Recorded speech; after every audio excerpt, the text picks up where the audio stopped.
Hello, and welcome back to another update where I cover the latest developments throughout the front line in the Russo-Ukrainian war. It is your host, Weep Union, and in this one, the Russians have managed to advance southwest of Pokrovsk to the north of Velika Novoselka, and the Ukrainians have managed to regain some positions east of Pokrovsk and to the northwest of Toretsk. But before we go into the frontline changes, we have a diplomatic disaster for Ukraine. If you remember, prior to Trump's inauguration, I talked about how Trump would want to start negotiation process between Russia and Ukraine, because so far there's been no negotiations between them since the original attempt in 2022. The way he would do this is by a carrot and stick attempt. The carrot is a gift or some sort of positive benefit that he would hand out to either side, both to Ukraine and to Russia, and then the stick is a beating or a punishment if they do not follow the objective. So the way he would go about this is he would tell Ukraine, we'll give you and help you and support you in this negotiation process, and we continue the military aid that you're receiving in response to you taking this negotiation process serious and starting the negotiation process with Russia. If you don't, we'll give you some kind of repercussion. Similarly to Russia, if you participate in the peace negotiations, we can make a deal and we can achieve peace. However, if you don't, we will increase sanctions, we'll give you economic repercussions, and we'll increase aid to Ukraine. Therefore, a carrot and stick approach to force them to negotiate with each other. This worked well up to yesterday, where a US delegation met with a Russian delegation in Saudi Arabia. To this, I talked about how prior to the US and Trump's administration meeting Russia, Trump's explanations and his delegation's explanations were leaning a lot up for what Ukraine has been saying, because they've been in contact with Ukraine but not in contact with Russia. For the first time, they were in contact with Russia, and I predicted that there were two possibilities from this. Either they will find some sort of middle ground between Ukraine's explanation and Russia's explanation and try to achieve the truth, or knowing Trump and his relation to Russia and Putin, he may lean more up against Putin's explanation and Russia's explanation. And after this first meeting between Russia and the United States, Trump came with several statements that lean up against what the Russian narrative is saying. For example, he mentioned how Zelensky only has a 4% approval rating. No official ratings have been made about his approval rating that is trustworthy, and therefore there's no basis for this 4%. However, it has been mentioned by Russian media previously, and it has been a Russian talking point for the fact that they believe Ukraine has a very low approval rating for Zelensky, while in reality we do not have any data to support this. Now that in and of itself is not really that bad, what really made this into a disaster is how Zelensky responded. Because so far, Zelensky has had and received practically zero repercussions for what he has been doing. He's been doing what he wanted to, and the West have unambiguously supported every one of his actions and practically come with zero criticism of him. They have naturally criticized the corruption in Ukraine, but there's been no repercussions for what they've done. And I believe this has led Ukraine and Zelensky to become a bit naive, especially when dealing with Trump. So what does Zelensky do? He becomes angry at these comments and shoots back at Trump, saying that Trump is now spreading Russian propaganda and basically being very angry with Trump about this. Now, Trump, naturally, being the person he is, will not be happy about that. So he responds yet again. He says, think of it. A modestly successful comedian, Volodymyr Zelensky, talked the United States of America into spending $350 billion.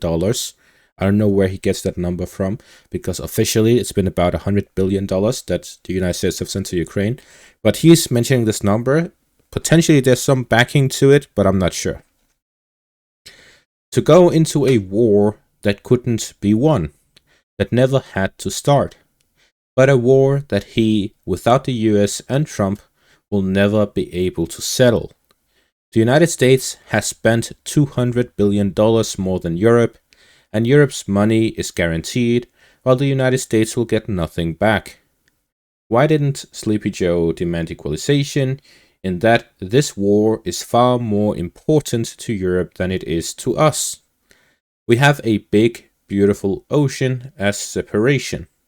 On top of this, Zelensky admits that half of the money we sent him is missing. He refuses to have elections, is very low in Ukrainian polls, and the only thing he was good at was playing Biden like a fiddle. A dictator without elections, Zelensky better move fast or he is not going to have a country left. In the meantime, we are successfully negotiating an end to the war with Russia, something all admit only Trump and the Trump administration can do. Biden never tried. Europe has failed to bring peace, and Zelensky probably wants to keep the gravy train going. I love Ukraine, but Zelensky has done a terrible job. His country is shattered and millions have unnecessarily died. And so it continues. And if we go back to this, we can see that this is a complete disaster for Ukraine, because Trump's intention is for a peace to be negotiated. But that requires both Russia and Ukraine both agreeing to negotiate a peace. But what we're seeing is that Zelensky is disagreeing with Trump, and Trump sees that as a threat to the negotiations process. We also see that Trump is moving into the Russian point of Zelensky is illegitimate, and therefore a peace cannot be agreed with Zelensky. And therefore we are in a situation where Trump believes, if he believes truthfully, that Zelensky is illegitimate and a dictator, as he said in his post, then it would be a requirement for peace to be achieved that elections be held in Ukraine for a legitimate ruler to be found from his perspective. And that is something that Zelensky will not agree to if the truth is that he has a low approval rating. If Zelensky has a good approval rating, then he wouldn't mind holding an election, especially if it is guaranteed by the United States. If he still refuses to hold an election, then the truth becomes that he is not confident that he will win an election and therefore would want to avoid one. The best scenario for Zelensky would be that him and Trump got along well. But so far we're seeing no indication of that, but instead we see an indication that it is not going well, and this can have significant repercussions for Ukraine in this negotiation process. If the US makes a deal with Russia without Ukraine, then Ukraine is practically screwed. And that is it for the diplomatic disaster. Now we go on to the frontline changes. We see here in the direction of Velika Novosylka, the Russians have advanced north of Novosylka, and in between they advanced near the fortifications and Novosylka. The objective of the Russians is to move alongside the main road and to capture the fortified positions onwards north of Velika Novosylka to get to the Dnipropetrovsk border, and the Russians have also managed to advance further within Novo-Ocheretovaty, advancing further in the northeastern parts and in the northern parts of the town as they attempt to gain full control of it and move onwards towards Skutne along the western bank of the Mokry Yali River. The Russians are here bypassing the fortified positions. Gaining control over Novo-Ocheretovaty will allow them to flank the fortified positions and attack them from the rear, as well as to attack the supply lines for these fortified positions. Combined with the assaults on the western parts towards Privilne and Vilnepole, they can do the same in the western direction and meet in the town of Toretsk from the western and eastern directions. This will encircle the remaining fortified positions. At the same time, the Russians are fighting head-on, forcing the Ukrainians to take a decision to either withdraw or to strengthen their fortified positions and attempt to counterattack, and this would leave the flanks vulnerable. If they withdraw, then the Russians will capture the fortified positions themselves, and the Ukrainians will be forced to withdraw back into less defended positions all the way out to the fortified positions north of Shevchenko, from which the Russians can flank from the eastern direction by capturing Konstantinopel in the east and then moving alongside the main highway all the way towards Komar and then flanking it from the rear through Fedorovka, Myrne, and Voskresenka. This will allow the Russians to completely bypass fortified positions and attack them from the rear. So we see that the fortified positions in the northwest of Velika Novoselka is in an extremely vulnerable position, and the Ukrainians should redirect their forces to protect the eastern flank and then withdraw back to the next line of defense to have some sort of buffer area between the frontline positions and the current positions. Otherwise, they are in danger of a Russian encirclement of their forces, similar to what we've seen east of Volekli in the Dashne direction and within Konstantinopel and within Andrivka. Moving on to the western flank of Pokrovsk, the Russians have managed to recapture the area northeast of Kotlina, where they've managed to gain control over the industrial area and the eastern parts of Kotlina in a counterattack. The Ukrainians still have positions to the northwest and to the northeast of Kotlina that they have recently recaptured earlier this month.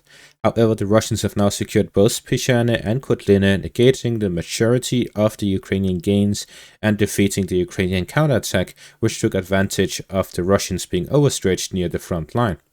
Now the Russians have secured their positions and finished their rotation. This means that we'll likely see more Russian offensive operations to gain control over additional fortified positions and to push the Ukrainians back towards Pokrovsk out of Dashne and the coal mine. In the eastern flank of Pokrovsk, the Ukrainians managed to recapture the intersection and the highway itself, pushing the Russians back from it, while the fighting continues over the fortified positions in the area and especially near Yelisavetivka and Teresivka. Meanwhile, in the Toretsk direction, the Ukrainians managed to recapture parts of Sherebenivka here in the western parts of Toretsk. With this, we see that the fighting over the Toretsk area has not finished. The Russians have yet to capture the fortified positions here north of Sherebenivka, and with the Ukrainian counterattack, we see that they still have a strong presence here on the western flank of Toretsk, and we're yet to see Russian offensive operations beyond that of the borders of Toretsk here in the northern and in the western directions. Besides the positional fighting here within Sherebenivka and Novospassky, we have seen no attempts by the Russians to go in the northern direction, which would expand the front line in the direction of Konstantinivka. Could also be an attempt by the Russian forces to advance northwest of the fortified positions here, to cut off the supply lines in the eastern direction, and with additional pushes in the western direction to capture the fortified positions, they can cut off the Ukrainian positions within Sherebenivka and Novospassky. However, we've seen no attempts so far.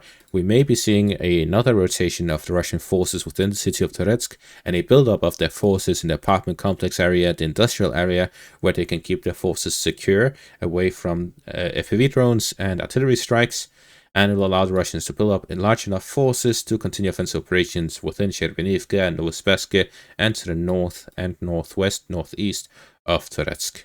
All in all, we can see that throughout the front line, the Russian and Ukrainian forces attempt to improve their positions. The Russians are here attempting to gain control over the entire Donetsk region. That is their main efforts. There's also some fighting in the Kursk direction, where we see, according to Putin himself, that the Russians have gained control over the border area here near Svetlikovo, and that the first operations by the Russians across the border from Kursk and into Sumy has begun.